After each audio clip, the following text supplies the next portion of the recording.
Hello, hello, hello.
Can you hear me now?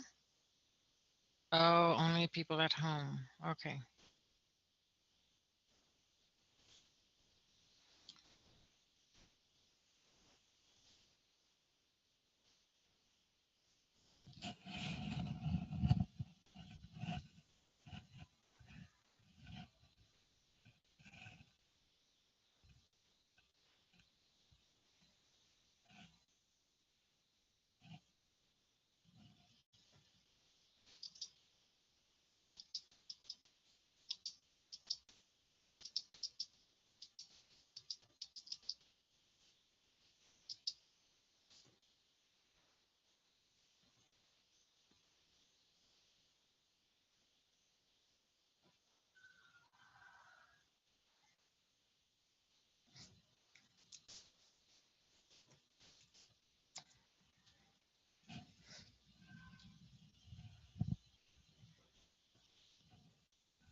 ¿Me escuchan? Brianda y Rosalba, ¿me escuchan?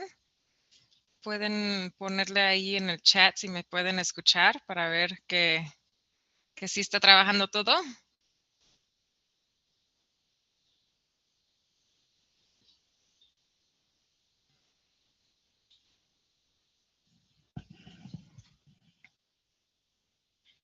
Bueno, ¿me escuchan? Pueden poner en el chat si me escuchan, por favor, para saber que sí está trabajando.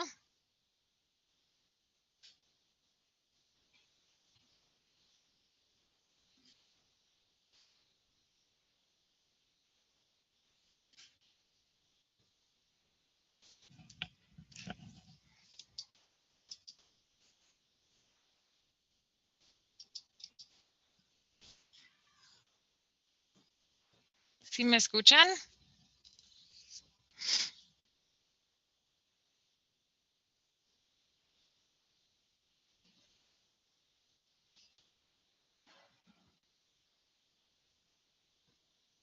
Bueno, ¿me escuchan?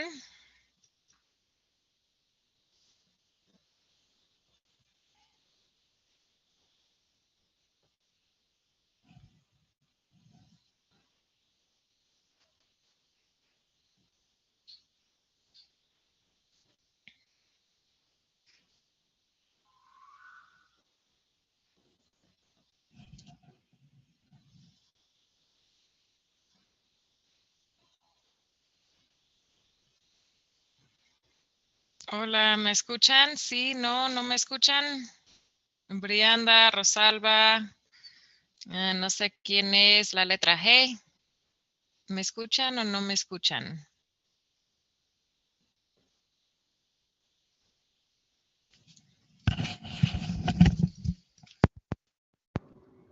¿Me pueden escuchar o no me pueden escuchar?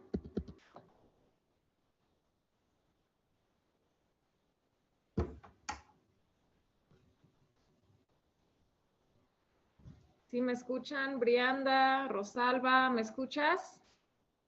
Si no, voy a tener que arreglar esto.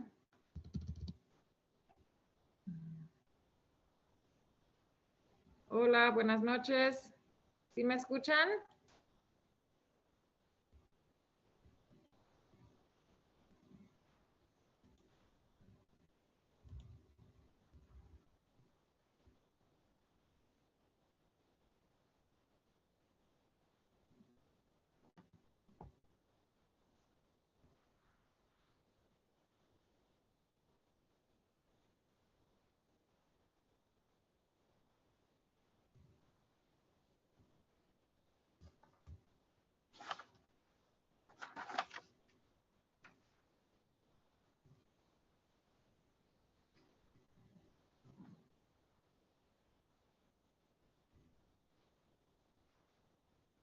Buenas noches, ¿me escuchan? Brianda, Rosalba, ¿me escuchan?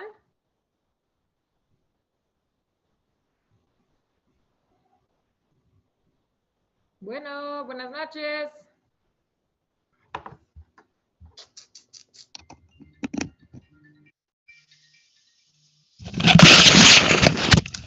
Bueno, ¿me escuchan?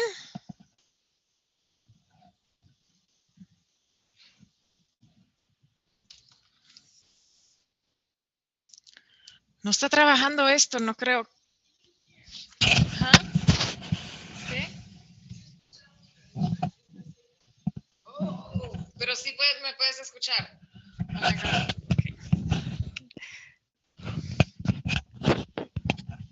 Bueno.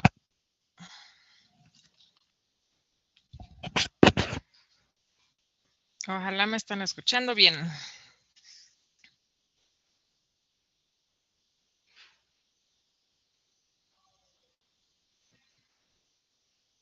Yeraña, ¿puedes quitarle el mute?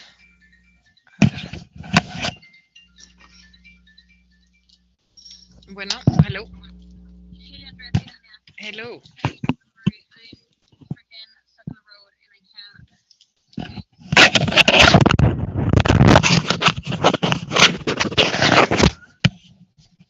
Yes.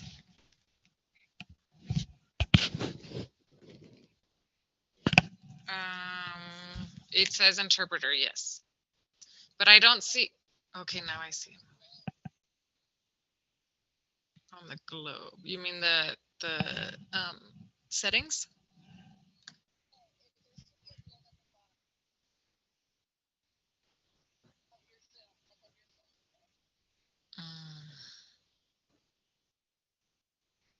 To leave the chat share.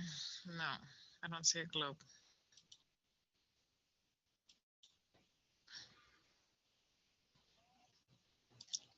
No worries.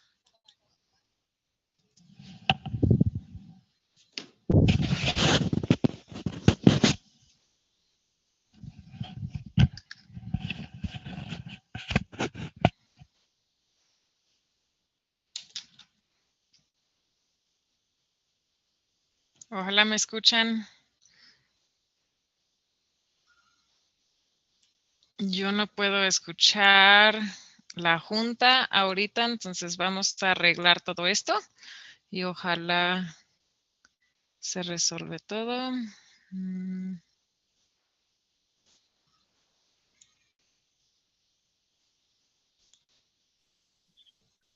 Definitely did not talk about it.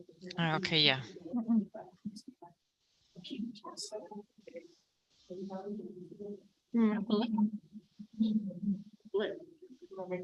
Yeah.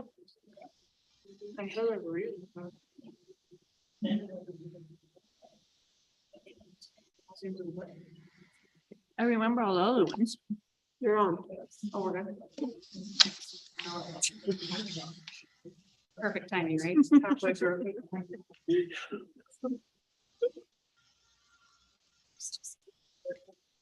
Good evening. Buenas noches. Time is 6:24 p.m. I call La this hora meeting es to order. 6:24 Following directors are de la present noche. tonight. A ver, Director Stepp, permiso. Director Ramirez, Director Torres, Director Teitler, and myself, Director Kohlenberg, meaning we have a quorum. The first business in order is the approval of the agenda. Directors, are there any proposed changes to the agenda? I make a motion to take. Ooh, sorry. Oh, wait, it's the consent agenda. I don't. Sorry, cancel my motion. I make a motion to Should I approve get this. out and then try to get in again? Second. All in favor, say aye. Motion passes. Directors, you just approved the agenda as presented. Our next agenda item is our opening celebration. An update by our superintendent, Dr. Rodriguez. Hey, good evening. I'm going to start off with just sharing a very quick update. A couple weeks ago, I shared this celebration, but we launched the appreciation lunches at each of the schools. We're about halfway done, but I just wanted to shout out all of the school teams who have met with me for lunch. Learned so much from these and just really looking forward to continuing them. We also continued our coffee and conversations this week and just want to thank all of the parents and community members for attending and sharing both the great things that are happening in our school district, but also some of the challenges for us to consider. We recorded the second episode of the podcast. So if you didn't get a chance to listen to episode 1, you could find it on Spotify and on YouTube. It's in English and in Spanish. Episode 2 will come out this Friday, and it just expands a little bit on the column from the Post Independent that was published last week on gratitude. I wanted to shout out some of our students from Bridges High School and also Mrs. Andrea Peña Harris, who worked with this group of students to publish this book. It's called We Are America, Carbondale, Voices of the Nation's Future. So we have students who wrote some of their stories here. I feel really lucky. I have an autographed copy by a lot of the authors, but they're just amazing stories, and just wanted to shout out both the students and the teacher for their work on that. We also have 3 golfers, Garrett, Alec, and Jackson from Basalt High School, who have been invited to the Scotland Junior Golf Invitational this summer, which is really huge news. And just wanted to congratulate them and their coach and the school on that as well. A couple weeks ago, right before Thanksgiving break, I wanted to shout out tonight our food and nutrition services team, all of our volunteers from the district office who came out and served Thanksgiving lunch a couple of weeks ago. I had the opportunity to volunteer at one of the elementary schools, and it was just great to connect with students, with staff, and with families. I served at an elementary school. I also got the chance to eat with the fourth graders. The food was really good, and I learned at that elementary school they had the team prepared 150 pounds of potatoes to make the mashed potatoes. So it was just a really big effort, but well worth it. And again, just wanted to shout out our team for their work on that. A couple weeks ago too, I met with some of the leadership from Voces Unidas, and just wanted to share with you all in the community. There's a column written and also a petition that's online. I think rightfully pushing on me and our team and on each of you as a board of directors to put together and prioritize a plan to address the difference in achievement between some of our students, to diversify our workforce so that it better reflects the demographics of our school district, and to improve our engagement with families.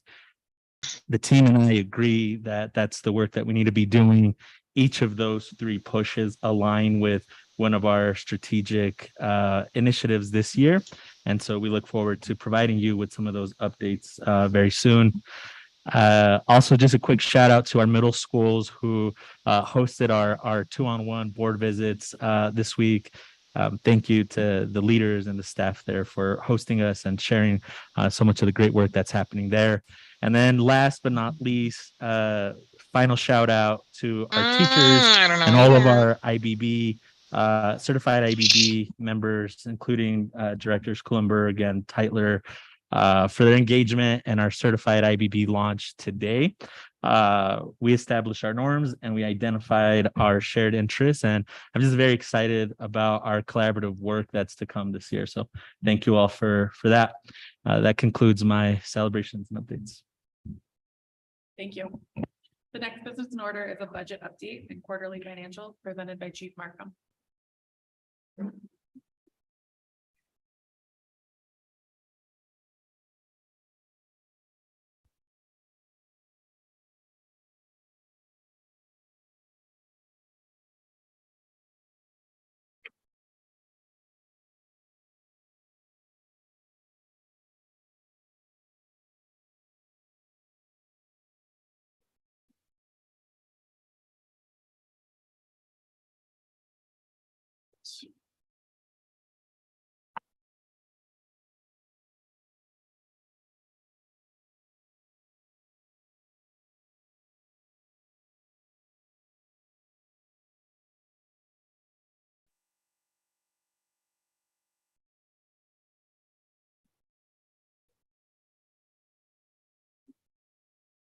Want to put it on yours?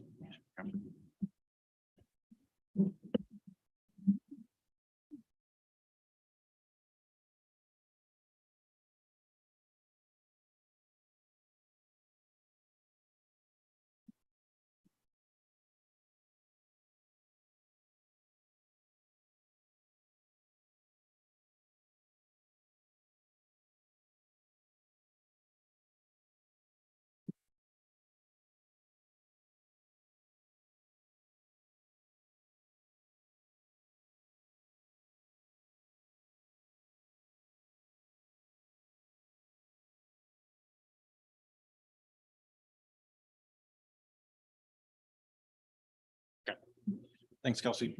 Thank you, board. So tonight I'm here to present the first quarter fiscal update for the current year, fiscal year 23. In addition to the presentation tonight, there was a memo and financial statements with graphs posted. They should all be read together and taken in whole to get a complete picture. The 10 minutes I have tonight, trying to go a little bit more detail here than what's in the memo to provide some context beyond.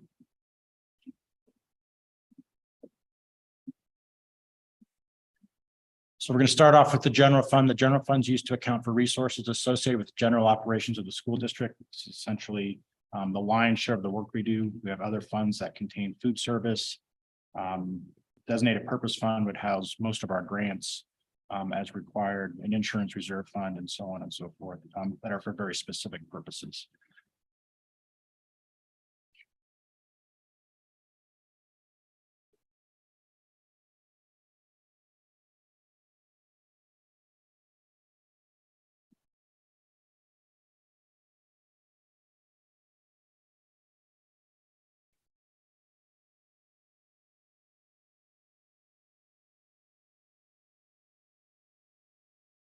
While we're waiting for this to reboot back up, We all have the slides if Okay. you want to.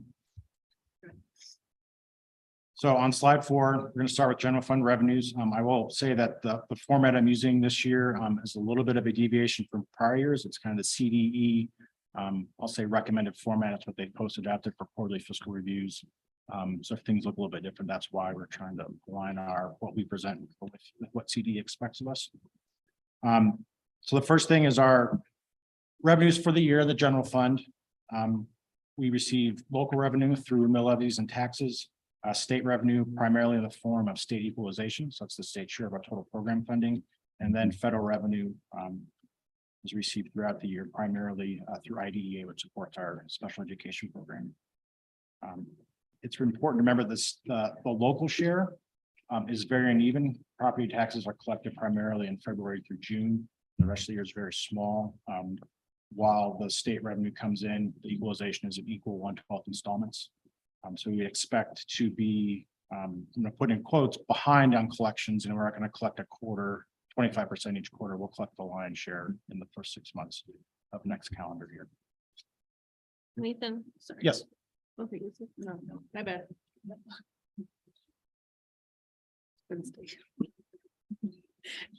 So part of the general fund revenues is the total program funding, which provides the majority of the revenue available to us to operate our general fund. When we talk about per pupil funding and funded pupils, this is what we're talking about. So on slide 5, you can see a breakdown of our per pupil funding for the year, which after the BS factor comes to an even $10,000. That projection has not changed for the year. They're still finalizing October 1st count and all the implications that will have. So I anticipate at the next quarterly update and in January, we'll have a revised budget that will bring all this to account, the new actual information. Again, showing a little more detail on our budgeted total program funding. We have the total district, including charter schools, and the district excluding the charter schools. So total program funding for the year for the district operated schools is $52.7 million. That will change based on enrollment. Preliminary projections show that our enrollment should be up over what we budgeted. So I'm eager to see what additional revenue that provides the district.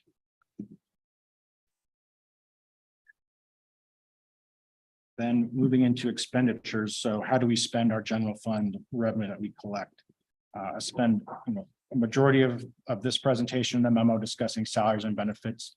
That's typically around 82 to 90% of what we spend in the general fund. So any deviations there likely means a deviation for the general fund. You can see a breakdown here by object. By far, the largest amount we're going to spend is the salaries. And approximately through the first quarter of the year, we had spent 24%, which is kind of what you would expect. Expenditures are much more evenly spread throughout the year than revenues. We're not doing questions yet. I did go through and try to do an estimation of what we had budgeted for our FTE. That's our staff that we have in each school versus where we actually are at. And through the first quarter, it looked like our certified FTE was basically spot on. Admin is always going to be spot on. And then classified, I was showing a number that we were almost 23 classified staff members understaffed. That number really bothered me. I kept digging, and late last night, our family liaisons are paid for out of the designated purpose fund. We transfer money there to pay for them. That's where the FRC is housed. I counted them in the budget, but not on the actual, so that's actually 10 members understaffed, not 22. You said 10, not 23. Yeah, so there's 12 family liaisons, we're fully staffed there, and I just didn't line those up.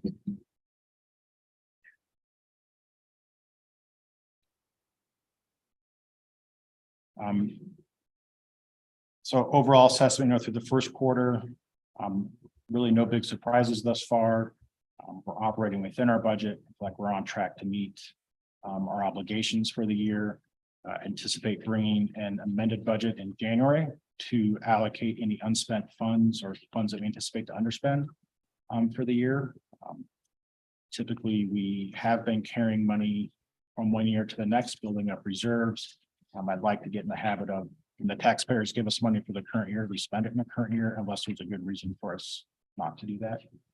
So we'll be working hard over the next couple of months to see where everything shakes out, bring an amended budget, both revenues and expenditures in January. Thank you. You're welcome. We will now move to board discussion. Each board member will have 1 minute to ask your initial question and share comments. After each board member is shared, there'll be 5 minutes of open discussion, followed by another round of board question and comment. We will begin with Director Stead. Thank you. Thank you, Nathan. It's just, my only question is, the funded pupil count and the assumptions that we made last year when we set the budget. Have our assumptions kind of held true, or how close is our actual pupil count versus what we projected? So it looks like our pupil count will actually be up. One of the last iterations I saw, we actually were able to get out of that averaging, which still saw us reducing pupil count every year. Our count was up enough to get us out of that. So I'm eager to see if that holds true when we get the final count. Our Colorado preschool program numbers, which are funded through the total program funding, are also expected to be up, which is good news for us. Little hesitation for next year because those numbers will come out of that count. And so what does that mean for total program funding? Are we going to receive an equal amount through the new universal pre-K funding? So there's a lot up in the air for next year, which we'll get into more as the year progresses. Thank you. Director Ramirez. Chief Markham, sorry. I don't know why it's a Monday to me today for some reason. I wanted to ask you, you mentioned that we're using a different method for the budget. What's the biggest difference between what we were using in this one? So if you go to the financials that are posted. Let me get there.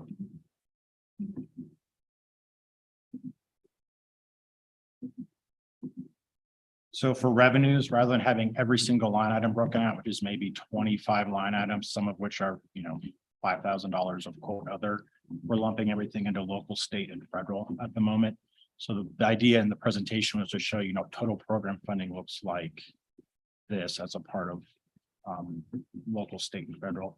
And then on the expenditure side, breaking it out by instructional area, pupil services, instructional staff support, and then also showing it by object. So those two amounts are the same, but it just slices it a different way. On the budget, we show you instructional services will have 6 or 7 categories. So it's kind of lumping those all together as a whole.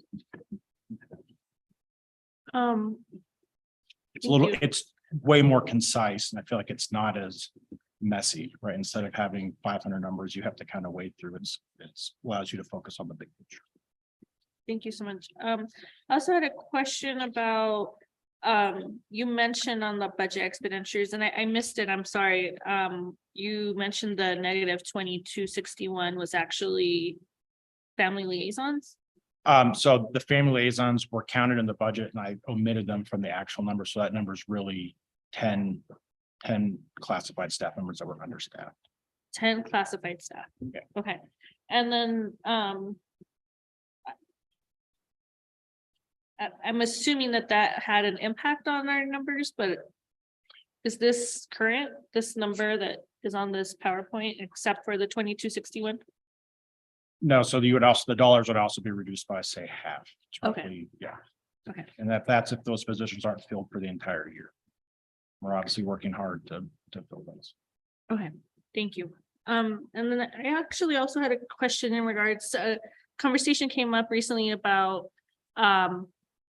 if we have in our finances where we are spending money or where it's allocated contracts with like our SRO, is there somewhere in this budget where we can find that, or is that a separate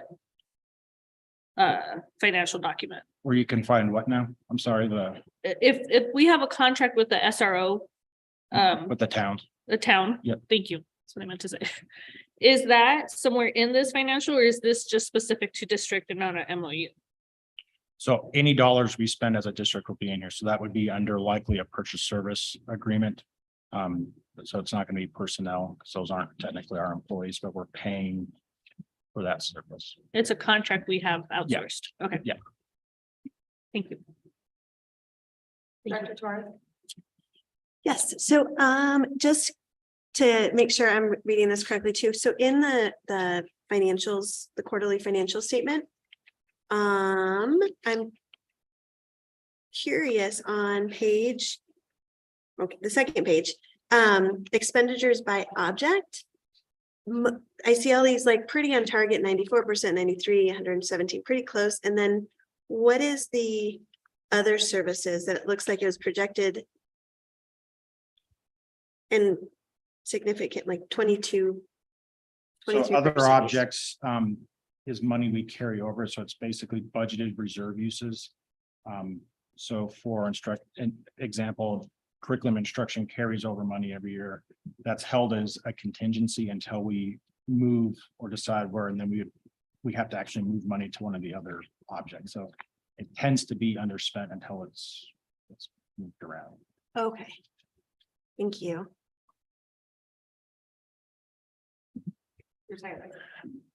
Thank you. I have two questions for you, please, Chief Markham. My first question is, what is allocations on the general fund revenues? It goes local revenue, state revenue, federal revenue allocations. Can you describe what allocations are? Those are allocations to other funds. So the general fund supports the capital reserve fund by sending money from the general fund. We allocate money to the capital reserve fund. So that's always going to be negative because you're always Yeah. taking it out of somewhere else. Yes. Money that goes to the charter schools, that is allocated to the charter schools, it's paid out of the general fund. It's shown as a negative revenue rather than an expense. And so are those allocations broken down on some other sheet somewhere? Yeah, on the budget, there'd be a detail of what funds those are going to in the amounts. Thank you. And then my second question, I don't even know where I got this from, but I copied it from somewhere. And so are we talking later about the school lunch debt? Or was that in this, or did I get that off of, I don't know where? Maybe in the memo where we talked about the school lunch program. Because it said that we had a $40,000 school lunch meal debt. And with a budget of $1.2 million, are we needing to make up this debt? And I was wondering if you can explain a little more on So- that. I think the point of that statement, and I do see it here in the memo, is while that lunch debt is not something that we want to incur, it's not going to hamper the ability of the food service fund to operate. The food service fund actually can't make that debt whole. That has to be borne by the general fund. There's federal rules around what can be spent using that money. So how will we go about making a decision whether we're asking parents to pay that or whether or not we're going to absorb that? I think right now, talking to food service director Adam Pace, they're making efforts to collect that. There's a general feeling that a lot of that is just this transition back to a paying environment is catching people off guard. Families who previously had filled out free and reduced lunch apps in 2019-20 and hadn't had to do that the last 2 years have not filled those apps, so they're back in a paying status. They can always fill out a free and reduced lunch application and potentially become free or reduced again. But they can't go backwards in time and say, from here, we're going to forgive previous debt or get reimbursed from the federal government. That debt is there to stay. So is that $40,000 from this school year or is that from past years? That's from the school year. Okay. Thank you. I just had one question around increased enrollment. Is increased enrollment a result of adding TRCS or is increased enrollment in RFSD school? It'd be in RFSD schools. How, by approximately, how much are we expecting? Probably between 30 and 40 students. Okay. So $10,000 a student, that's, $300,000 to $400,000. That's the only question I have. We'll now move into 5 minutes of board discussion.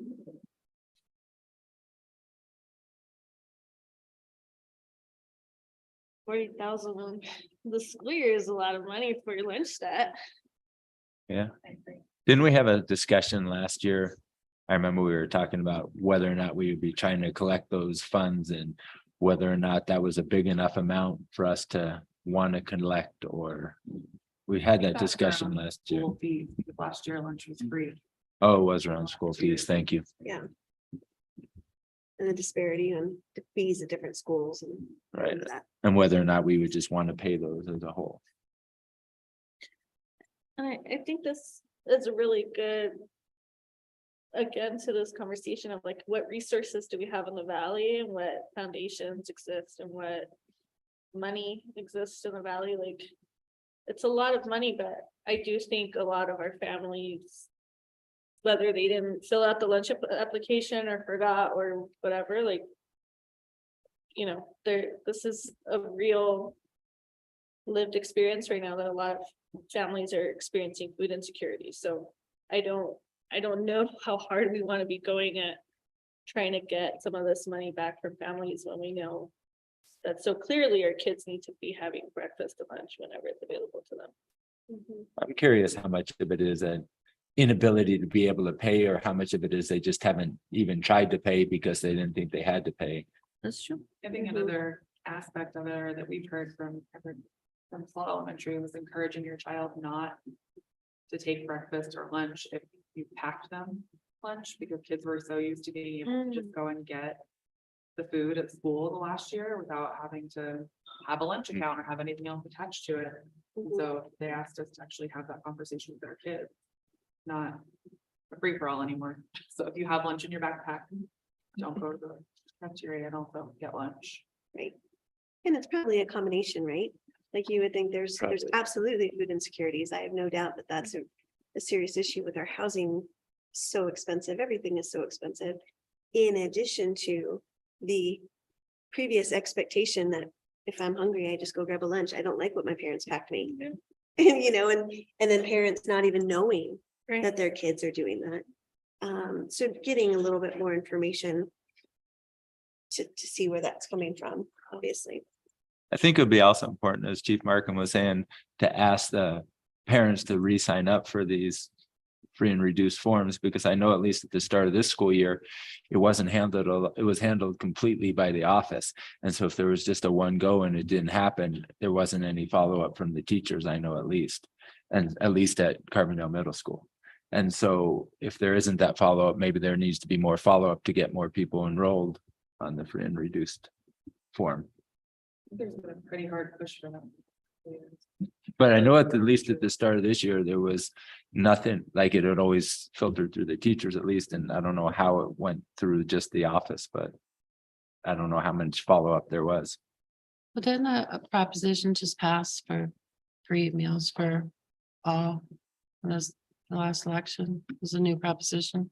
Yeah, FF. I don't know when that'll go through. I mean, they would have to, there's still so much that has to be done on that end. I think if this is something that we know, like at the end of the school year, we're gonna continue to have this amount grow, like we need to figure out if some of those kids qualify for free and reduced lunch or reduced. And then if there are kids that have, I didn't even think of that. I mean, I could see my kid being one of them that would just be like, oh, free lunch. Yeah. Like, just gonna take it. Used to take the donuts every Tuesday or whatever it is. One thing we could do is, like when you go in and pay the fees and add like an extra line, like if you can donate to a fund to help people that can't, you know, it's just like a I don't know, donation type thing. Because there, you know, I'm sure there's a lot of people that would say, oh yeah, I'll give an extra $25 on top of whatever I'm paying for my kid. Or Didn't we do that for school supplies? Yeah. I remember that, like if you wanted to help contribute towards any other kids. School yeah, for supplies, like, school that was an option. supplies, yeah, buy extra. Think back to Jasmine's point though, we have Lift Up in the community, we have food, I can't remember what one of the announcements called. And what I've heard recently from them, is they have an overabundance of food and donations right now, because they were in the mode of collecting to address the food insecurity that was so prevalent. And they've continued to do that and have extra now. So it might. It's a matter of how do we connect our families with those resources. And also, how do we cover these costs for these families? Well, they figure out process it. Okay, so we have 1 minute each again. Starting with Director Step.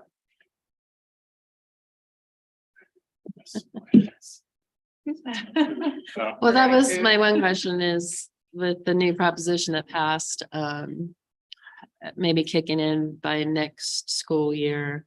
So it really just be the deficit this year that we would need to cover, but is that something that we could do and add in an additional line item on the pay screen for a donation thing?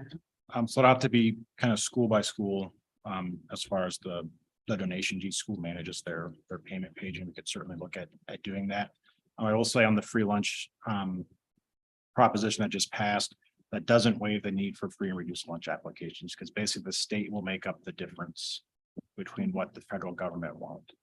And anytime we talk about, you know, forgiving debt, that's money that is designated to the general fund that all of a sudden isn't going into a classroom. I mean, it's going to still a worthy cause, but it's kind of robbing from Peter to pay Paul. Yeah, we're planning right now on that going into effect next school year. We'll see. So hopefully this is the last year where we're looking at student debt like, or student meal debt like this. One of the data points that I think is important to know, Dr. Rodriguez asked Octavio and myself to pull numbers around how many students and families started the year not on free and reduced lunch status. So they were being charged full for meals that then filled out an application, then it had accrued debt. And so at the beginning of November, that number was around $7,700 of the total. So when you look at the total number, it wasn't a big portion of that. So we're still being really aggressive, trying to collect from families who still maybe thought meals were free. And, my own kids, when we were doing free meals, like we couldn't feed them enough food. And so they would be going through the line at both breakfast and lunch in addition to whatever they brought. So we're certainly, breaking some habits. We're looking at the numbers carefully, and we're being pretty aggressive, sending letters home, contacting families that they have meal debt, particularly from those families that have filled out an application since then. And then we're having internal conversations about what we want to do with that and how that's trending, or, how the debt in general is trending over the rest of the year.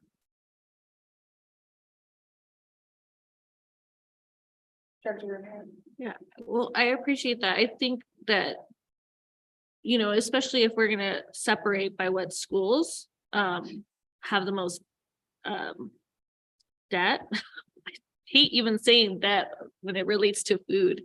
But I do wonder, like, if we could maybe even have, like, we all are always talking about community engagement and community coming together, and if we can somehow, share with the community that, like, hey, GSES is 10,000 in debt at school lunches. Like, maybe there's somebody, like, I just really feel like we need to start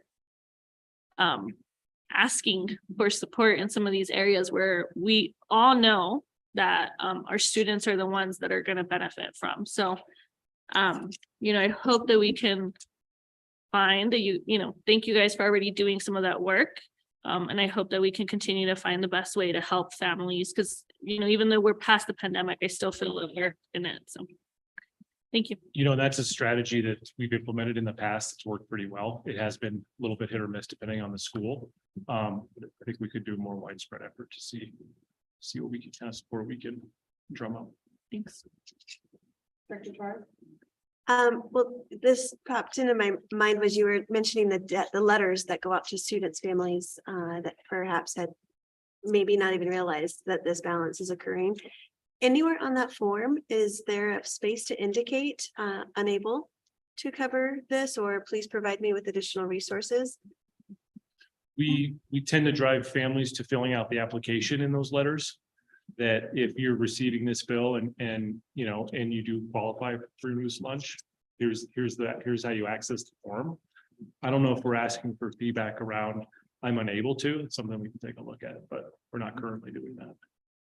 Okay, I'd be interested to see, you know, obviously what that, it very well can be. I mean, we know how expensive, it's hard to gauge the level of income to qualify for your reduced, still doesn't mean you're able to get by in a very high cost of living environment in town and community, right? It may be my income is not reflective of my ability to provide food for my kids. I would love to find more information because I don't qualify. Mhm. It would be helpful. Thank you. Chief Scatlin and Chief Markham, do you have any data that tells, like, at least against historically, how many students are in free and reduced lunch percentage wise now versus the past? And are we on par with where we were in the past? Yeah, the last data point that I looked at around that, we were just a few percentage points down from where we typically are. We did have a lot of outreach, but we really engaged our family services team and our liaisons with a really targeted approach around families that had filled it out in the past and hadn't filled it out to this point. So that group worked extremely hard behind the scenes to get as many applications as we did have filled out. And to be that close I wish our number was higher, but we were concerned that the gap would be even greater than where it landed. But we are a few percentage points down from where we historically have been. That sounds like great work. Thank you. My next question would be, would we like to consider, or I would like to consider, and if we could get support of, you said there was $7,700 in debt for people who had filled out the forms but hadn't filled it out. I would like to consider as a district if we'd be willing to pick up that $7,700 and still maybe look to find that other money, but consider that $7,700 as taken off of their accounts. And I don't know how we would go about doing that, but it would get my support. Thank you. I would support that as well.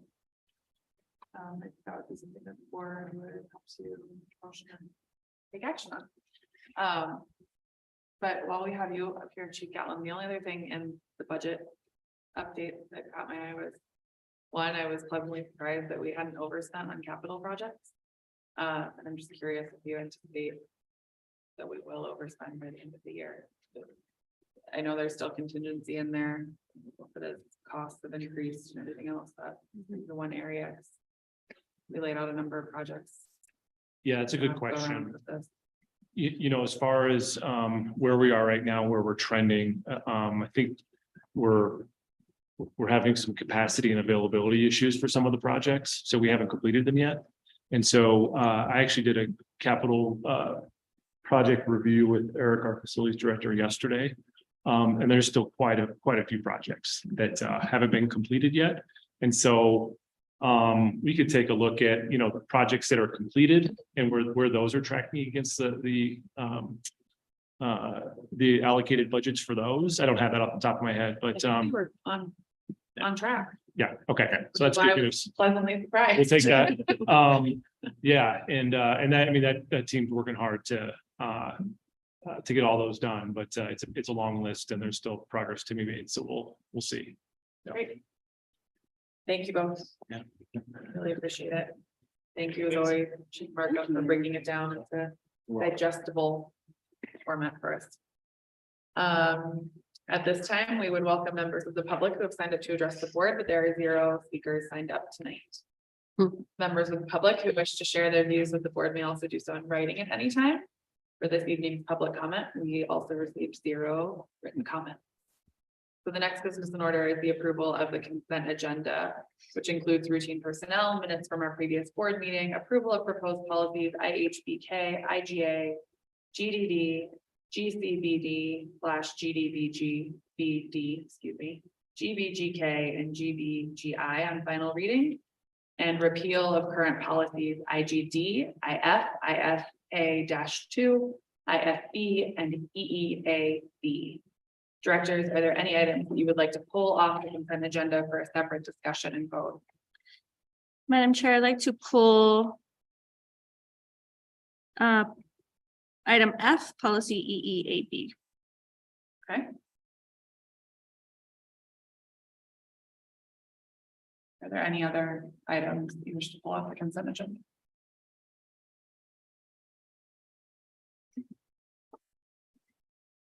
EEAB. Policy EEAB, item F. Hearing no other, Just clear, to remove it from discussion tonight? so it would be removed and there would be a separate discussion and vote on that. It wouldn't be lumped in with the consent agenda. That includes all of these. There But would be that will- time for a separate discussion. That'll be tonight. That would happen tonight, yeah. Are there any other items that anyone else would like to pull off the consent agenda? Okay, hearing none, do I have a motion to approve the consent agenda with item F, policy EEAB removed for separate discussion and vote? I move that the board approve the consent agenda as amended. Do I have a second? A second. Call to vote on items A through B. Aye. Aye. Aye. Aye. Aye. So the next business in order will be discussion on item F, policy EEAB. Director Ramirez, I'll start with you since you asked to pull this off the consent agenda. Yeah, so I asked to pull it because I don't believe that we had an opportunity to go over this, and I wanted to clarify even for the policy committee, because I know that I was out of town when we did the policy committee, so I wanted to clarify and I wanted to make sure I pulled it so that we could talk about this one, Understood. because I don't remember it. Okay.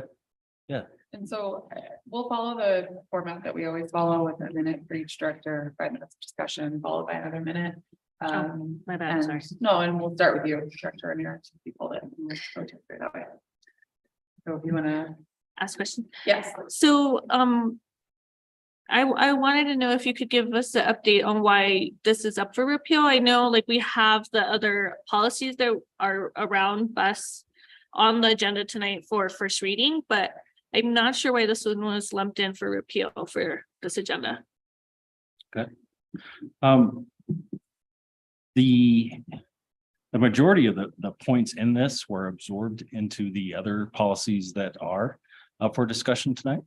And then there was one point in here. Spot maps developed from schools just seem to be more appropriate to be in a reference. It talks more about how we do our business as opposed to kind of an overarching policy on why we do it. So for example, the board desires that all students shall be received and discharged. It's that the first sentence in the fourth paragraph. And we'll see that. I'm sorry, I didn't mean to interrupt. No, it's okay. We'll see that in the policies that are up for discussion. That sentence was literally copied, Okay, basically word for word, but in the other. okay, that's all the questions I have, actually. That's what I want to make sure. Director Torres. do you have anything? No. Director Tyler, No, thank you. Director Step. I have no questions. I just have one question because I had the same question about repealing this one in totality, and my question was around who is responsible for the development of the plans. I didn't see that in the other policy. Okay, In this policy, it's clear that the supervisor of transportation right. shall be responsible. And I don't believe that that's been incorporated into our other plans or other policies, sorry, that we're looking at tonight. I think we intended to, and I mean, as we go through discussion, if we did miss it, let's make sure that it's in there. I appreciate the attention to detail. That is obviously, something that's important to be in one of the policies. And I could have missed it. I was also. Is it not in there? It's not, okay. Okay. That was just one thing that I thought was important, and that kind of seemed like the main point to me in EAB, especially from. An accountability perspective for the board, so that we know who is responsible for creating those plans. We have 5 minutes for discussion if anyone has anything to add. If not, we can. Clarifying just logistical piece, since we voted to remove this, then we would need to vote it back in, or not vote it back in, So but we'll- include it later on final reading to. No, we'll have a vote right now to repeal. So this is the repeal of a policy. So it just requires one look and Just one one. vote. So we'll just We have don't a have to do the separate vote first right now. Final. Yeah, Yeah, I Okay. pulled it because it wasn't something I remembered seeing on policy committee, and so we didn't ask, or I don't feel like I had the opportunity to ask beforehand to say, why are we repealing this one? And so instead of us voting for it in the beginning, it was easier to pull it to say, let's ask the questions and then we'll still vote for it today. Oh, okay. That was. so if we're all Process. satisfied. Mhm. I have one question, and I don't know if we asked this now, but I think I can ask this. Jared, are you in charge of transportation? Is that your? Yeah, I'm sorry. I'm Jared Ray, Director of Transportation. Okay, thank you. Chief Bean, can you call the vote? Hi. Hi.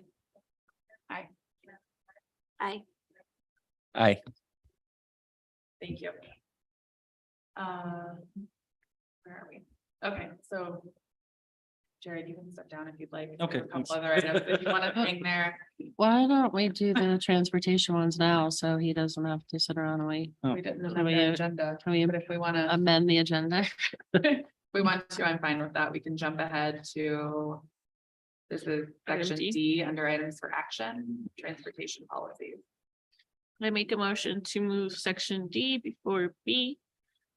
A second, all in favor? Aye.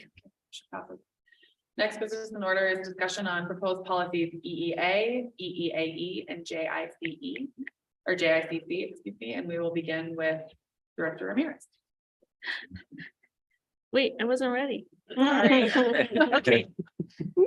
So, thank you for coming to our policy committee. Sure. I am sorry that I wasn't as prepared as I usually feel I should be for that, so I apologize greatly, but thank you guys.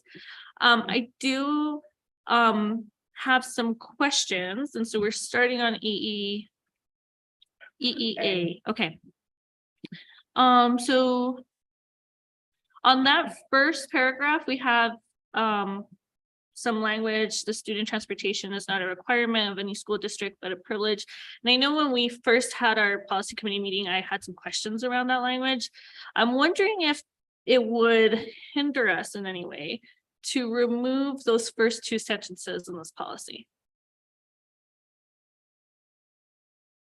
All the way up to transportation. Yeah. To eligible students may be provided within the school district's boundaries. Jasmine, how come? Well, I think especially when we were thinking of transportation for our kids, especially us being in a rural community, I really wanted to consider the fact that we have a lot of kids who are really far from walking distance from some of these locations. And so I really wanted to consider the fact that as we are growing as a district, as we are having more kids being pushed out to the outskirts of our immediate district, that we might not want to limit ourselves to saying that, in unreasonable walking distance from school to school and back. Like I keep thinking of like one of my, especially living in West Glenwood, like I have a lot of concerns of us being next to the highway. But I also feel like on the other side, there's a lot, it's not as safe. Sorry, guys, there goes my time. But I actually, The second sentence is already stricken. Oh, is it? Yeah. Oh, well then, not bad. Well, the first sentence, but I will make I'll send it. I'll send my document to you. Thank you. I'm sorry. I don't know why. Director Torres. So I'm changing my original question because I want to piggyback on that. I do actually feel as though creating a sentence that says this is a privilege and not something that we are just, and this is something that is a privilege. You can lose this as a privilege if you do not maintain the code of conduct that we have established in other policies. So I would be in favor of having something like that first sentence kept for that reason alone. Would be. I think that was one of the reasons why we liked it too, is it just makes that point evident and obvious. Mhm. Yep. 'Cause I can only imagine as a parent whose child does not follow code of conduct saying you are required and you better That's right. do this. My child is the angel that they are, should not lose this. Mhm. This is a privilege that can be taken away. That's my time. Director Tightler. I guess I would agree that I liked that sentence there too, because of the word privilege. I think it's important for us to understand that it is. And we also have that same wording in, what is it, JICC, or Mhm. that it says, the first sentence there also says the privilege of riding in a school bus is contingent upon a student's observance of the code of conduct. And so I think if we were to take it away from one, we would at least have to take it away from that other one too. But to me, it seems like we need to keep that in there, because otherwise we had that whole talk about filming and how we're seeing the evidence of how a child's acting. And if we had that whole conversation months ago, and if we don't act on this as being a privilege, that was a sort of moot conversation that we had from before. Director Stout. I'm wondering if we need to add something, it's kind of like that catch-all phrase, like this can change at any time, thing like this year when we lost drivers and routes had to change and then they were longer, I don't know if we need to put that in a policy, or it's just like trying to cover you guys and the district for these weird things that happen. I don't know.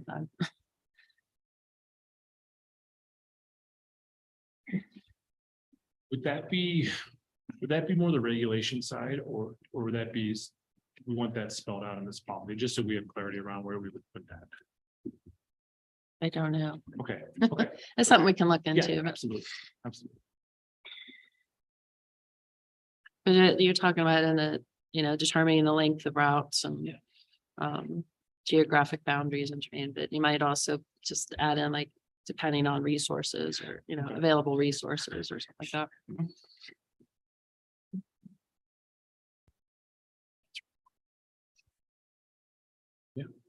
So I just had a couple, first is just ensuring that there is someone specifically charged with creating those routes. The way I see the privilege piece in that first sentence, I agree that it's important to keep that in there, but my concern about it is that there's not a clause that also says that it's a privilege, but this privilege is going to be extended equally to students within our district. So we're not going to prioritize some neighborhoods over others, or I just want to make sure that we're not saying we're not going to go to West Glenwood anymore, or we're not going to if we're going to extend this privilege, that we're going to extend it as equally as we possibly can. And maybe that's not possible when we're talking about transportation. We already have the qualifier about if they're outside of attendance boundaries. That's clear that we're not extending it there. But I don't think it's clear when we're limiting it in any way. So I think that if we are limiting it in any way, which obviously we've had to, bus driver shortages, we should have some sort of guiding policy that says either we're going to do it in a way that is least impactful for students and parents, or in a way that the negative consequences are spread equally. district. We do have this is where we put that sentence in here about the general responsibility is vested in the Okay. director of transportation. So we did pull that over. As far as our priorities. You know, one thing we have a communication drafted that we're gonna push out, in an upcoming family newsletter about what if service continues to decline in the transportation department and what to expect. And it talks about the exact things that you mentioned about how are we making those decisions and how are we prioritizing? What routes remain, what areas we serve. But are you just for clarity for us, would you feel more comfortable if that was embedded in some type of policy or regulation or? I mean, I think that's a question for all of us here. Yeah. Maybe we can discuss it at this 5-minute discussion time. Okay. I would feel comfortable as a board member with us having some input on how that's done, just because it is such a huge impact and a huge burden on families to have to drive their students to and from. So I would feel some responsibility as a board member to ensure that there are considerations around equally sharing that burden. But we can move into that discussion time now, maybe and come to consensus on that and then hit you at the next round of 1 minute each. It absolutely is. We should. It absolutely is something that my team and I agonize over, when we have to make those decisions stop by stop and we're looking at individual families. And yeah, we get a lot of input from a lot of people throughout the district and families. And, everything. So yeah, the more input, the better. Thanks. And I also think that having the board make policy on that takes some of that off of you, but a little bit, maybe. Yeah. Has at least something that you can lean back on to say that we're doing this in accordance with district policy. I guess if I could just clarify, and I know I always remind the team that I don't want to follow CASB guidelines, but that first sentence was actually not recommended by CASB, and staff decided to keep it. And the reason why and I apologize, I didn't have both the new document and my document open at the same time. So, but for me, I really feel like this puts us in a almost precarious situation with families. Like, I understand, and I think everyone, all families understand that, it is a privilege. But I do feel like for us as a district, like it makes sense to say, like, we are a district that wants to have student transportation. And so like those are just my 2 cents. I just wanted to clarify for you guys of why that was important to me. I feel like that is something that, when we're talking about equity, when we're talking about equality, when we're talking about who we want to be as a school district, I feel like student transportation is just a given because we want kids to get to school. And we know as a rural school district that our students are being pushed out of the valley. Our students are like living in these different locations that are so out of reach of, they're not close in proximity to RAFTA bus stops. And so I just really wanted to elaborate on why I asked for that. Sorry. I think it's also. This is just our time. Oh. And then we'll get back to you. I'm not saying it in that way. I was just. Huge. Sorry about that. I think Jasmine, we could put some caveat to the front of that. To the front of that paragraph saying, as a district, we believe in the importance of providing transportation to our. Yes. Yeah. However. That's exactly what I was thinking. And for You me, could merge those two together in that and make it very However. clear. Yeah. Equitably distributed throughout our valley to provide this as a resource and as access. It is still a privilege service, right? And those two things could go hand in hand, which I absolutely. I think the way I read the privilege in this policy versus JICC, which is student conduct policy, here it's describing that it's a privilege to families. So I always look at things about like what happens when things don't go well. You have a parent coming and complaining and being like, you said that you're going to provide transportation. It's in this policy. Like here we're saying it's a privilege to parents and family first. And the other one is for students and student conduct. So I don't necessarily see student conduct. Mhm. Then Catherine, also you were mentioning about like maybe less distances if necessary. I thought it is covered in this. This is transportation may be furnished for shorter distances as deemed appropriate and or necessary. So weren't you, I thought you were saying something about that you were worried about that under a mile that there wasn't transportation. And that was just, Okay. that was Director. No, my concern was.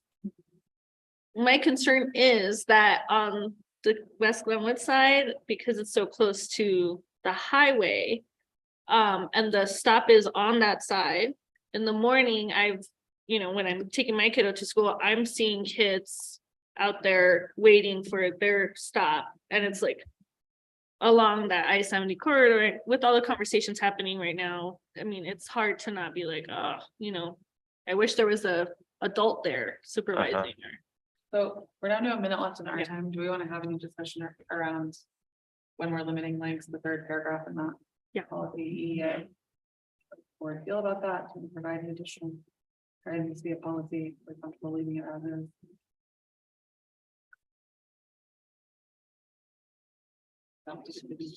I know, your question is related to that first sentence and including. No, But if you What go down was to your- the third paragraph, so when they're having to reduce route, right, my Oh, concern is thank that. you. We do it in a way. Where we're striving for quality, essentially, we're not unintentionally. Putting one area or one student population.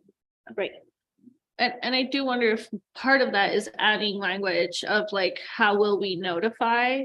Not doing the regulation piece, but like the expectation that parents will be notified by, because one of the biggest issues we had last year was families not being notified in time, and then the kids were left like either didn't have a right to school and their parents were already in Aspen. So I would support that language in support of also We're back to clarifying. round robin for a minute each, so My now we turn. can engage in discussion again. And Director Ramirez. Yes, there was also one question I had. I'm wondering if you guys could tell me what time is the earliest pickup we have? It's in the vicinity of 6:45. Okay. And that feels really early to me. I try for 7 o'clock is usually what we aim. So I actually in that paragraph that we were just talking about,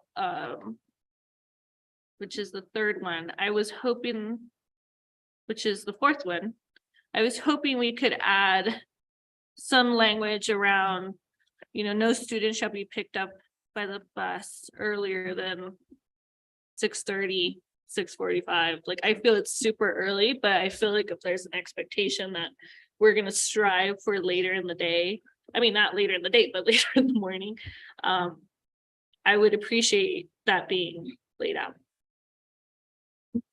Could we tie that to beginning bell time?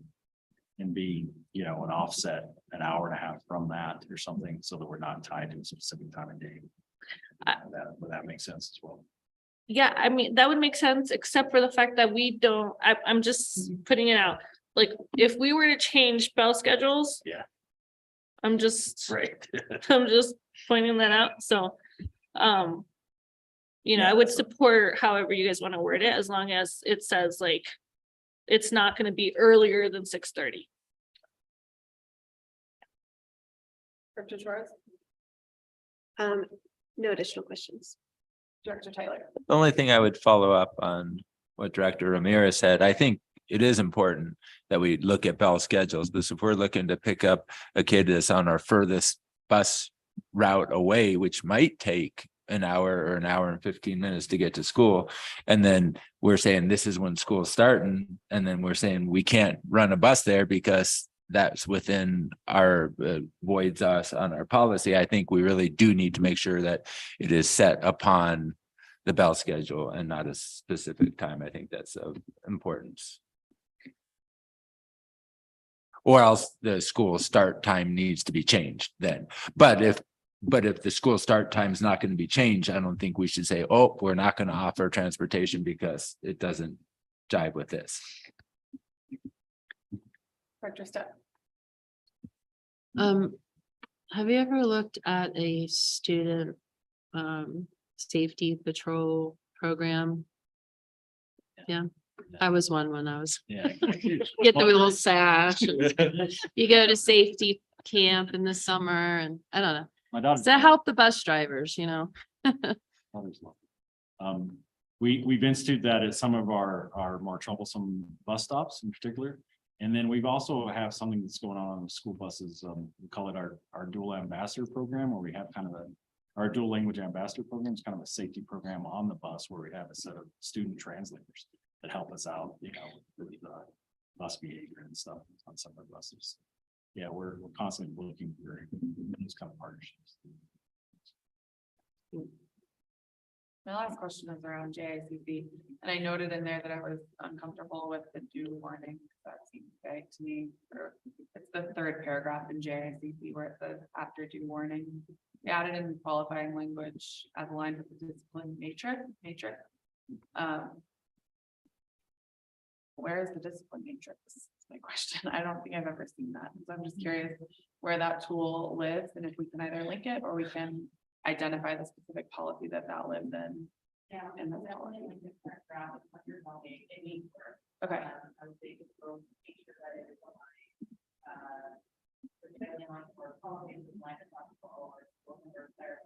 Language, especially for elementary behavior, high school.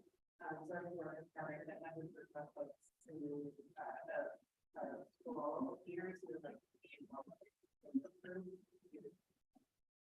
but I definitely need to correct for again.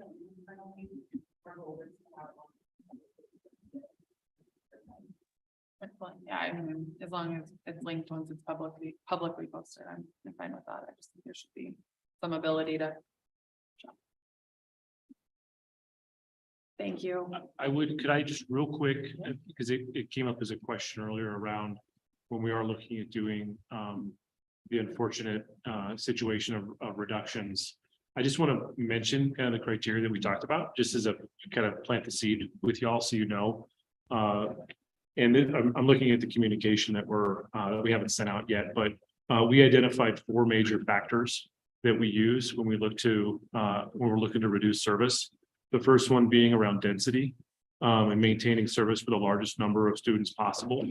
The second one around efficiency of remaining routes and avoiding long ride times for students. If other available transportation options are available or are present, public transit, walkability, etc. And then the size of each school's designated walk zone and the feasibility of expanding it. So those are kind of the identified things right now that we really try to look at when we are looking at service reductions based on feedback from our leadership team, based on a lot of internal feedback around this. So just so you know, that's where it stands right now.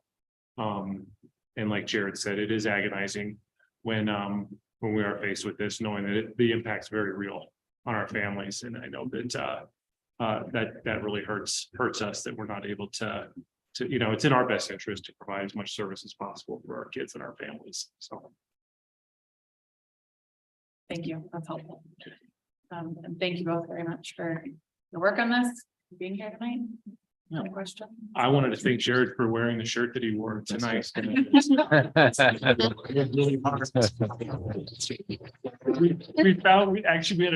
had a meeting a couple weeks ago and we both happened to be wearing the same shirt. So today I jokingly said, here's the shirt I'm wearing, and I really appreciate that he stepped it up to wear the same one. Thank you. Thank you both. Pants next time, please. Yeah. Full. Yeah. All right, the next business in order is action on Glenwood Springs Elementary School's Unified Improvement Plan. We'll have Chief Park, Principal Schwartz was unable to make it tonight. Is there a motion? I move that the board approve Glenwood Springs Elementary School's Unified Improvement Plan as presented. Second. A second. Now time for board discussion. Each board member will have 1 minute to share comments. We'll begin with Director Torres. Thank you. So, you know, it's nice to see that all the feedback, we've had a chance to give some, you know, suggestions and hear some recommendations on why things. So really, when reviewing this, I thought that that was a perfect culmination of what we previously discussed, what we were hoping to see. So not so much question, but just in reviewing this, this is something that I thought was a great partnership and that I thought was well done. So Thank you. Director Tightler. I would echo what Director Torres says, and it all looks good to me. Director Stubb. I don't have any questions at this time. Director Ramirez. I also don't have any questions at this time. I don't either, and I would echo Director Torres that I think that the process that we laid out or we followed this time around was very effective. We had a lot of our questions answered the first round you were here to present. So I really appreciate having that lead time of the board to consider this and look at it. And like we said last time, all of the work that's been put into this is very evident. So thank you for all of the work you did. Thank you, Principal Schwartz, who has been here as well. We have time for board discussion. If anyone would like to go there, or we can move on. Any thoughts? Okay. Chief Bean, please. Did you, call- it looks like you were ready to say something. I really enjoy us going over UAPs. You are welcome. here. I really enjoy us going over the just the little UAPs. things in life, really. I'm so glad. There's a lot of thoughtful work that went into this Chief Bean, please call the vote. and the team. Aye. I Aye. Hi. Aye. Thank you. Thank you, Chief Burke. Thank you. The next business in order is action on 3 district accountability committee application. Their motion. I move the board approve the DAC applications as presented. There a second? I second this motion. Now time for board discussion. We will begin with Director Tightler. I feel like I am clear with what was presented, with given the understanding that it is a fledgling program and that we are still looking to match our demographics, but that we are doing the best we can at the moment, and I am okay with that. Director Stepp.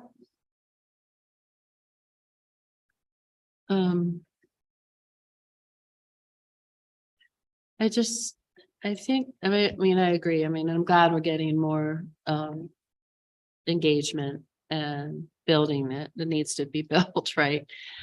So I'm hoping that we get more representation, but I would really love to see in here, like, maybe a link to like their application letter, their background, or some little bio, like something, it's like, because we look at it, we're like, oh, okay, that looks good. But I don't, not knowing anything about them, so just even a short bio or why they want to be on the dock or. Director Ramirez. I was just gonna say, I appreciate that they're all teachers. We have good teacher representation. Director Torres. I haven't got yet. Did I? I agree. I was happy to see teachers and teacher involvement in this process because it is an opportunity to, have that accountability for the financial statements, have a voice. We obviously can collaborate with what we're doing. I would say as well, if I mentioned this before, but really getting it out there, this is a great opportunity for parents that may someday consider being on a school board. What great way to have a pipeline to just know, yes, I could do that, or that's something I'm interested in and start at DAC. Like if you at all are considering a school board position, a DAC position is a great place to begin, to kind of dip your toe in the water, I guess. Maybe even presenting it like that at some point. Yeah, I agree. We've had applications every other time. We've seen applications. I wasn't on the emails regarding these applicants, so I don't know anything about these applicants other than their names and roles listed here. But every other time we've approved them, we've had access to their applications. So I'm not sure why that isn't the case here. Hopefully they'll soon get to the revered self-sustaining phase where they can vote in their own members. But I think until they have that core group, they need us to continue to approve their members. But yeah, I'm not sure why we don't have them listed. And yeah, Director Torres, to your point, I've been given the hard sell to everybody I talk to, so I would encourage everyone here again to do the same. Because they are actively looking for people and they want people to join the organization. So again, we now have 5 minutes of open discussion. Anybody have anything to add? I guess I would just add that, you know, the hope is obviously that we get to a place where the deck is separate, you know, what is it, autonomous from us, like that they are approving their own members without us having to partake in it because they're an accountability tool for us. But I understand us wanting to, like, at least, and maybe the hope is that on their website, on their webpage, that we also put their pictures and their little bios for the community to get to know the DAC members, because I do think that's important too, for people to know who their DAC representation is. It does look like at this point, the only position they're missing is an admin. So once they have an admin, I think they have the statutorily. Oh, Then this may be the last time you see this unless they lose members, so they may have just the key number of, I think it's that. But they have that, but so yeah, this might be the last one. Right. Anything Kudos. else to add? Kudos to Chris and the team. We've done excellent work. And they'll be back for us, I think, in March. I know the DAC president comes and talk, you know, presents to the board, but would it ever make sense to have a joint meeting? We've talked about that a little bit. I had talked to Chris well before we came and presented when we hammered out the date that they would come. I think the next time that they were planning to come is, I want to say it's March.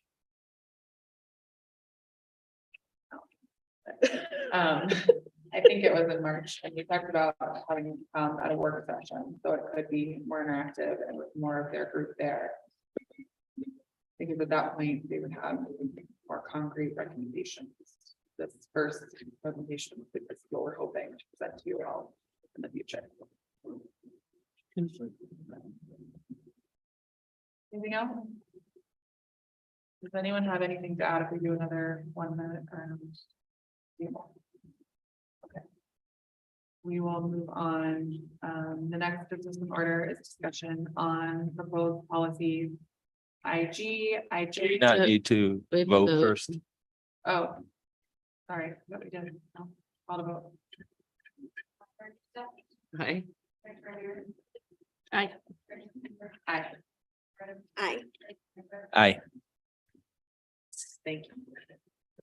Okay, next business in order is discussion on proposed policies IG, IJ, and AEA. And we will have Chief Perk with us again, and we will begin with Director Staff.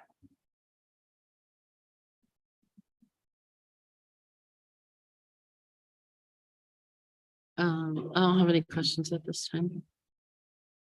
Director Ramirez. I do. Sorry. I'm opening my comments.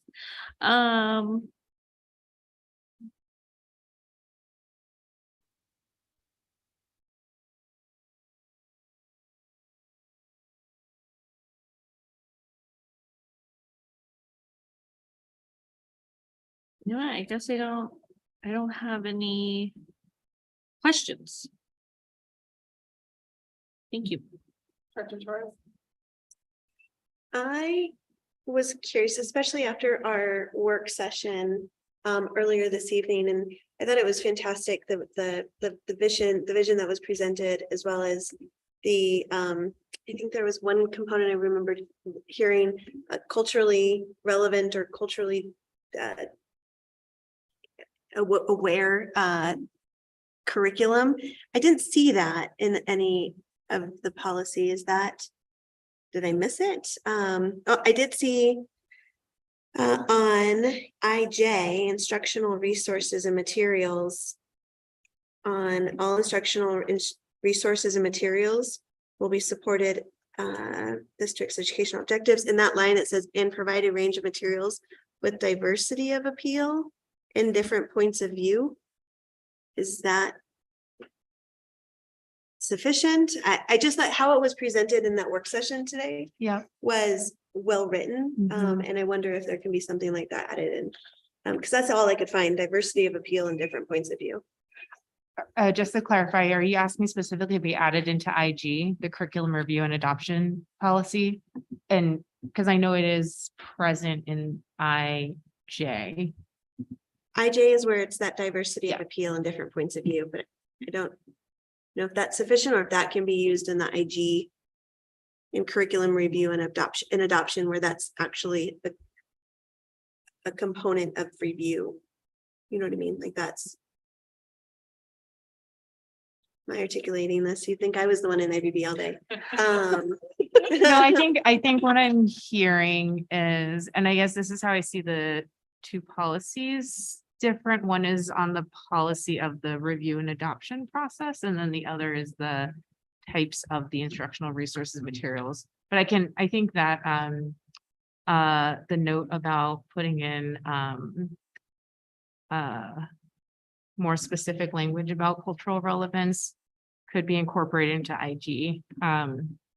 There's a section below. I think it's actually highlighted here. I'm not sure. Yep. That has some of the components that we would look at as we're considering whether to change a curriculum to a new one. But I think that's a place that could potentially be more explicitly incorporated. Director Tyler? I had that same thing highlighted, the very same comment that you said. I mostly said, I just appreciate that we're providing a range of material with diversity of appeal and different points of view.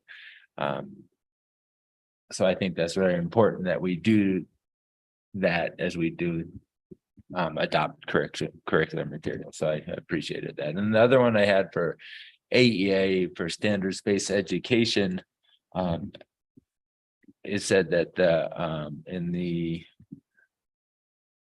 last paragraph on it where it says the district will develop assessments that will be adequately measure each student's progress.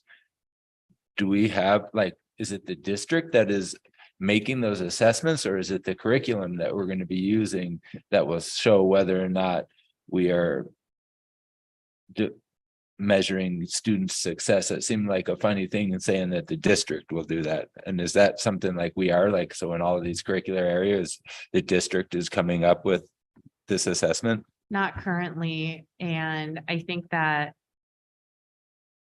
there's an opportunity to update this because the curriculum does have end of unit assessments. There's some curricular areas where there's some more informal assessments created, but there's not. So no. It just seems funny if we're using a curriculum and then we're saying, but this is the curriculum, but we as a district will come up whether or not, I don't know, that just seemed at odds. Probably could be adopt assessments, which in some cases would be directly from the curriculum resources, and that other cases might be, a format of assessment that we adopted. And or ask,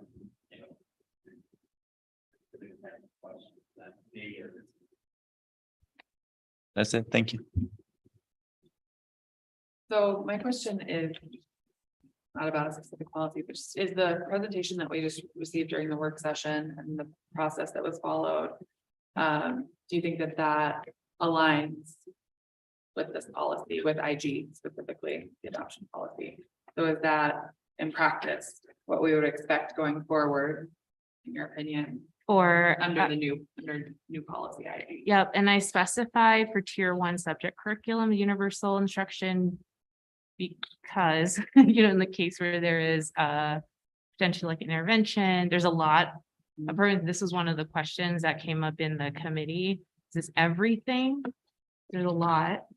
And one of the things I thought made sense was rather than specify every single subject level, actually just name it by the main tier 1 curriculum, because that is something that's universal, will be applied universally. And some of the subjects and grade levels, though not ideal, is updated more often than others.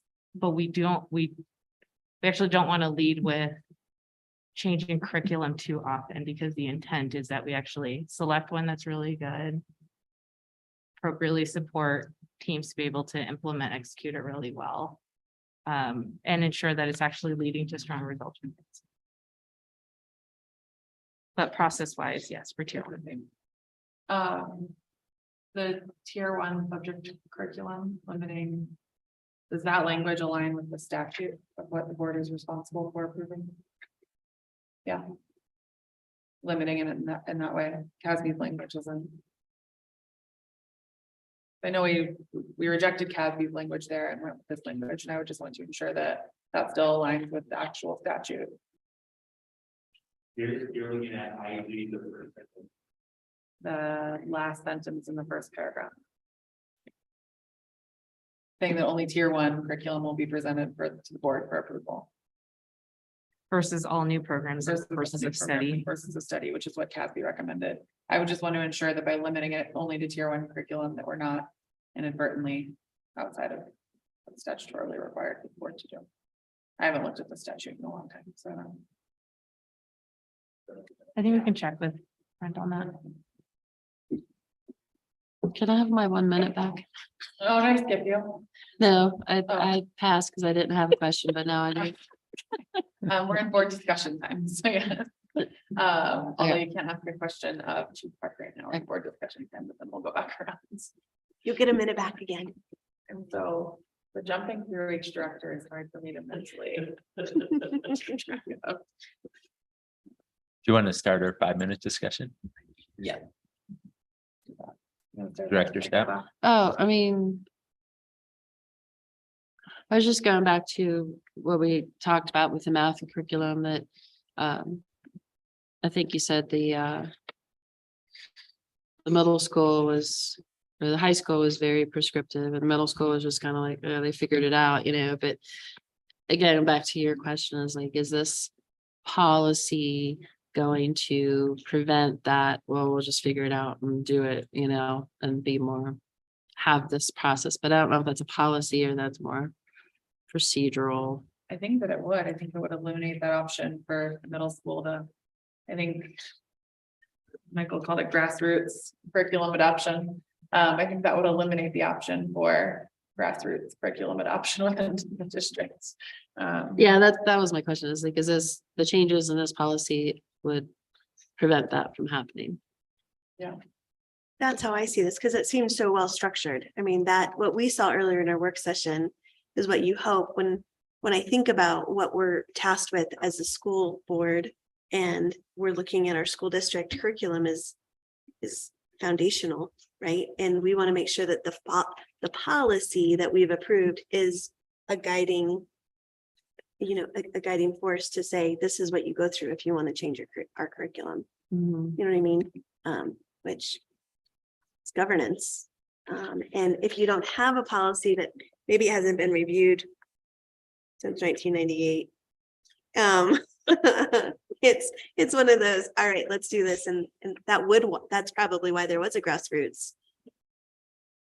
You know what I mean? Curriculum adoption. Yeah, And that would be my assumption, I guess. I mean, this even is with- something different too. sorry. But this is very high level, like, okay, here's the math curriculum, this is why we picked it.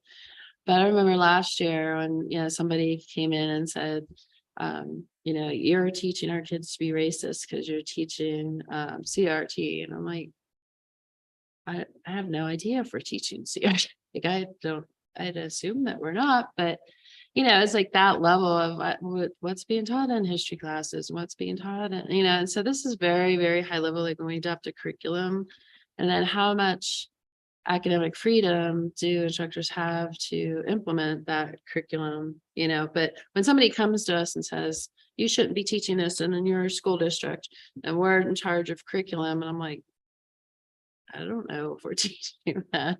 Well, I think that that's something that we're course correcting now, right? Because I mean, we also just heard in a work session that ELA curriculum was adopted last year and we had no idea that happened. That happened without any board input whatsoever. No, we've had it on that. When? That Not was when I was two- on the board. Yeah, it was last before year. you. I think it was 29. It was, It was before, it was not last year that. 2019, I think. I mean, it was like right after we started. And again, we're like, sure, that sounds good, you know, but it, you know, it's very high level. So, Well, I think that's why it's important for us as a board to set up the right procedures now for future Right. boards, and like for us to be very as high level as possible, but also as intentional as possible for whatever language is necessary to make sure that we, as board members, whoever sits in this role knows that it is our responsibility to approve curriculum. So if, you know, I think if this policy or whatever policies come forward are are high level and detailed enough that we understand that as board members who should be reading policies, that like our role is to approve curriculum and understand it, but not necessarily like pick the, you know, subject, I think that's what we're going for. I think that's the. I think it's important that we got that presentation. We were able Yeah. to see it and look at it, but like, and it was pretty detailed how it came about, but that wasn't enough for us to like know the curriculum in any sense. And so for us to still like adopt and say, yes, we're okay with it. I mean, we wouldn't know if there was in the social studies curriculum anything to do with CRT necessarily, that on this page and this one, they're reading this and they're saying this statement. I mean, we don't know that. And so I think it's great to get that information, but it's not like we know that. Well, but I think that's why we hire the superintendent and his team. Like, that is the whole point of us understanding that we have a policy and the superintendent Yeah. follows the policy. And if we want to make a policy or a resolution that says we will not teach CRT in our classrooms, like, we can do that. But right now, our policies dictate what the superintendent's role is and how that gets implemented in the classroom. So it doesn't say that we have to know what is being taught in the class. Okay, we're back to our 1 minute each, so Director Step. so after that, my question is, do you feel that the changes in this policy would eliminate those grassroots, like we'll just figure it out on our own type thing that you said was done previously? Oh, that might fault it. Yes, I think for major curriculum, yes, it was a very explicit process. And similar to what had been recently adopted, but yes, I think the inclusion of specific stakeholders, groups, processes, it will. Thanks. Director Ramirez. I did have a question that I wanted to ask on both IG and AEA.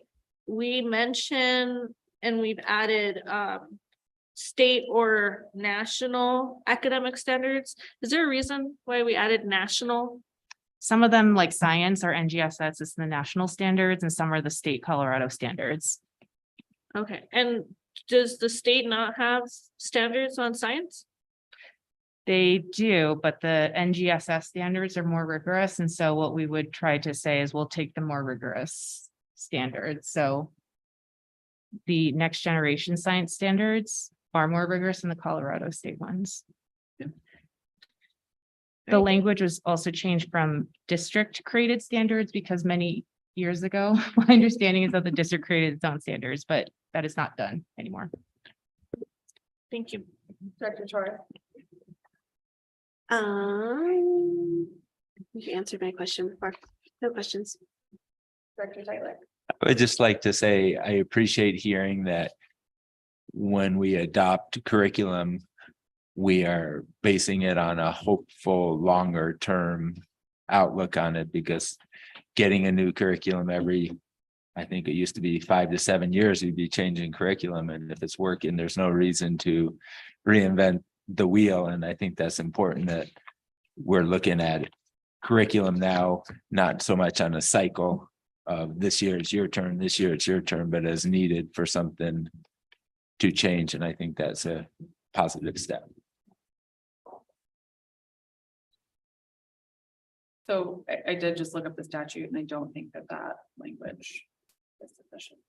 I think that we need to look at that language because the statute is that the board is to determine the educational programs to be carried out in the schools of the district and to prescribe the textbooks for any course of instruction or study in such programs. I think that limiting it to only tier 1 instruction would be too narrow. Okay. Under statute, but I would just say we need to look at that a little. Okay. more. Thank you. Thank you, thank you. Wait, can we? Right? Are we going faster? The next business in order is board reports and comments. We'll begin with Director Torres. So I have a Roaring Forks Schools Foundation meeting on Monday. Just so that you know, so it's coming up. I don't have anything to report since we haven't had one since we last met. But that's happening next week. So if there is anything that you all would like for me to share, I know Rob was reaching out with Dr. Rodriguez to see if that made sense to have Dr. Rodriguez fill that board role and not have Rob on it any longer or in a different capacity. So I don't know if that's happened or if he's reached out yet to you, but we can figure that out, I guess, at that next meeting. I would like to know more about the relationship between the foundation board that you're on and the, I think it's the Basalt Foundation and the Two Rivers Foundation, like all of these foundations in each little town and how they all work together. I don't understand, I but know maybe Two I, Rivers Foundation is, They do it all. yeah, well, that might be like something to bring up at your meeting, like, should be. yeah. I think it would be good to have the foundation, like, I looked up when the foundation was created, I guess it was created like right before we came on. Mhm. So I think it would be good for us to have a presentation on the foundation, like. Is it a school district foundation, which I'm assuming it is because, but I do feel like we need to know and be made aware of like who's in charge of it and. You know, how is that foundation's board made up and all of those like bylaws and statutory stuff, because. You know, one of the. It was flagged for me recently on the First Bank. I bank with First Bank Council. They did like a vote thing for Colorado Gives Day, and one of my concerns was that on their website, it had Natasha, who used to be the ED's contact info. And so I'm wondering like who is in charge of the foundation right now, because it's still getting money, because it said on there like the money for pre-collegiate and Family Resource Center gets put there into that foundation. So I would like to know, like, is that money then funneled through our district or is that separate? It's assuming it's separate. From Yeah. what little I knew from that first meeting, and again, it was like, hey, we need to come back together and rejuvenate this Right, and but then, bring it back. but then do we pay the foundation to pay for the family resource liaisons? No, That's my question. We If do. It's a separate foundation. Contribution to the FRC, not every FRC grant goes through. the foundation. Very few. It's certain donations can only be made to a certified 501c3 here in Ohio. Mhm. So they can apply for grants that otherwise. The foundation does it. wait, but then do they pay us or we pay them? Okay, good, Because grants then get funneled through them through to us to distribute. pay family resources. Right?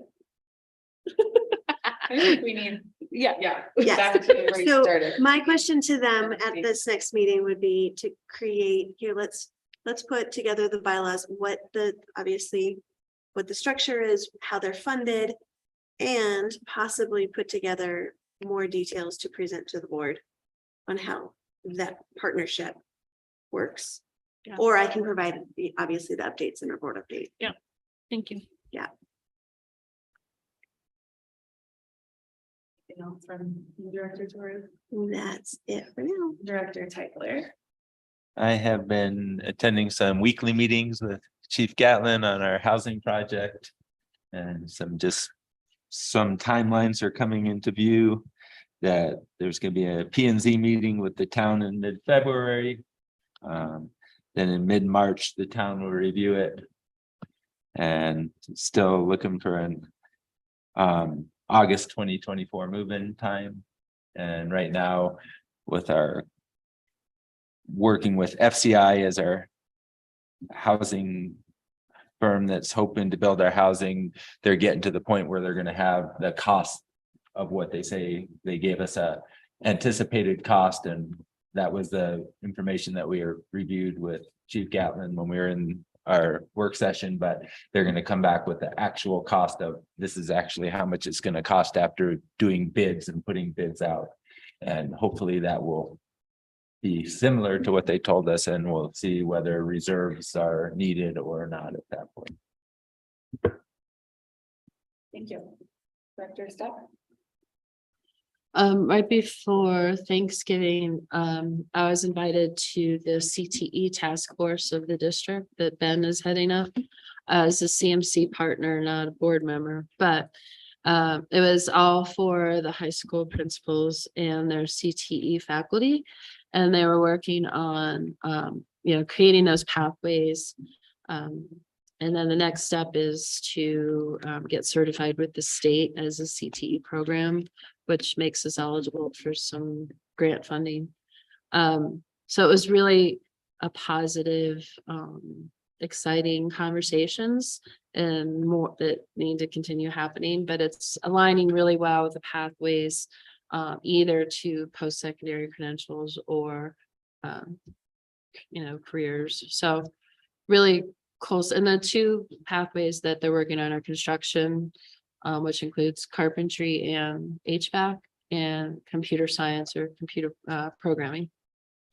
And the Benwood Springs Urban Redevelopment Authority is going to have a meeting in February. So I was like, oh, wow, here we go. So I'll have an update after that in February. Oh, man. If we took a shot every time we said that.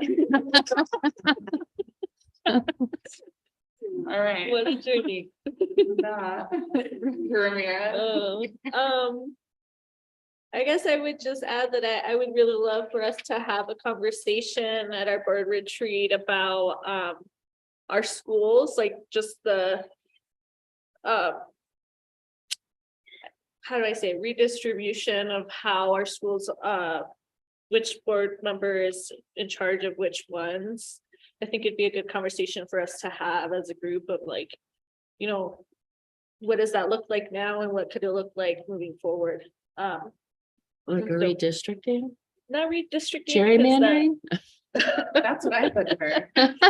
Because it's redistricting. I think that time has passed, unfortunately, because it was during the census. So but I do think to have the conversation of like what schools fall under each of us right now, and then how can we make it more equitable so that all schools have representation that feels that the schools feel supported and that there is a connection. I think all of us have talked in the past about town halls and anything that we could do to try to create that experience. And to your point of the foundations, like I think it would be great for us to have that conversation of like who would meet with the Glenwood Springs Foundation and who would meet with the Basalt Foundation, like have those conversations. So I think if we're able to, as a team, talk about what that would look like, and not just this year, but moving forward for whatever board members come in, like I think that'd be really good to solidify for us, so. Just wanted to add that. What else do I have to- Kenny and I spent today with IBB, which was good kickoff to the IBB process. My first exposure to IBB. I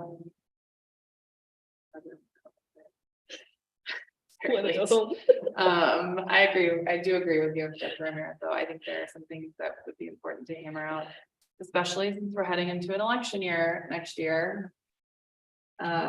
With 3 seats potentially being up. So I think it would be important for us to hammer some things out based on the experience of this board before we consider the prospects of possibly having to onboard members. Yeah, and I'm sorry, I'm completely done for today. So I have nothing else, but I'm sure that I have a lot of other things. I can't remember. So we'll now move on to our final agenda item, appreciation, and we will begin with Director Tytler. I guess just with today's meeting being people here from 8 AM until now, I would like to appreciate everybody who has been a 12+ hour day here in this room, basically. So, and for all the people who have those types of days in general in our district. And I know I talked about before, but we did talk today in IBB about like parent teacher conferences and just how it's not a one-time thing that people are in these situations, but it is something that happens again and again. So for the extra hours that are more than just a 40-hour week for people who are continuously putting in those long hours, thank you. Dr. Scott. I just wanna appreciate Dr. Rodriguez and all the things that you're doing to engage with the community, with the school lunches and the coffee talks, chats, whatever. The podcast, like it just it's nice to see all the things that you're trying and willing to do. Dr. Ramirez. I ditto Director Tytler and Director Stepp. I would also give appreciation to all of the effort from the Family Food and Service team, the transportation team. I know this year has been a rough one, but I am always so grateful that that team makes a concerted effort. 150 pounds of potatoes is a lot. And so I'm just always so grateful for our lunch ladies, for our secretaries, our custodians. Yeah, I feel like we wouldn't be the district we are without them. So thank you guys for all the work you guys do. Well, my appreciation will go to Glenwood Springs Middle School for hosting us this week. Director Tytler and I, along with Chief Parks and Dr. Rodriguez, were greeted with just some enthusiastic students and very open and honest teachers, which I love when teachers can be like, okay, this is what I feel. And it was both very good and also here's some things we could work on, which we love hearing about the good stuff, but I also appreciate that they had the sense of safety to say what they thought in that setting. That it wasn't like, oh, this is the things I don't like, but it was like, this is what I'd love to see. And I often appreciate that even more. Just that honesty. And the students were student leaders. It was pretty cool. I didn't even get to embarrass my daughter, which I was really sad. I didn't see, but I thought they did a fantastic job hosting us, so I appreciate it. And I have more global, somewhat like be more of this appreciation tonight, but sitting through IBB today, one of the things that now that I'm reflecting on it comes to mind is just how appreciative I am of every person within the district who is consistently an advocate in any way in their role. They're advocating for one another, they're advocating for themselves. So many of them are advocating for students day in, day out, and just the courage that it takes every single time to put yourself back out there and advocate for something again and again and again. that gets exhausting, but it was so clear sitting in this room full of 20 people, every single person there was there to advocate uncapped teachers, right? And they were giving up their time to do that. And that's not an easy thing to do. And it's not an easy position to put yourself in. And then when I started thinking more broadly about it, I'm like, literally every person in our district, I think, does that in some capacity. And we're all here to serve students. And I just think it's such an important piece of the role of being an educator anyway related to education. And just a very global shout out and thanks for the people that do that every day, because that's what moves us forward. All right, there's no further business and there's no objection. The meeting will be adjourned. It is 8:12 p.m. Did we miss something? Yay. Oh. No, I was on my Again. early.